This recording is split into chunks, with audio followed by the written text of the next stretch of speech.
मुंबई महानगरपालिकेतील काही भ्रष्ट अधिकाऱ्यांचा गलथान कारभार, त्यांचे कारनामे आम्ही थेट पोलखोलच्या माध्यमातून जनतेसमोर उघडकीस आणल्यानंतर समाजातील विविध स्तरातून या विरोधात संतप्त प्रतिक्रिया उमटू लागल्या आहेत.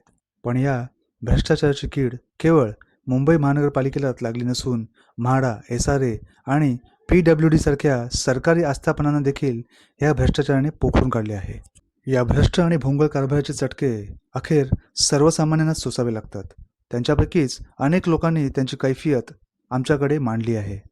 PWD म्हणजेच सार्वजनिक बांधकाम विभागातील भ्रष्ट आणि मनमानी कारभारामुळे त्रस्त झालेल्या अनेक प्रकरणातील एक प्रातिनिधिक प्रकरण आपल्यापुढे आम्ही सादर करत आहोत. सर्व प्रकरणाचा उलगडा लवकरच आम्ही आमच्या थेट पोलखोलमधून करणार आहोत.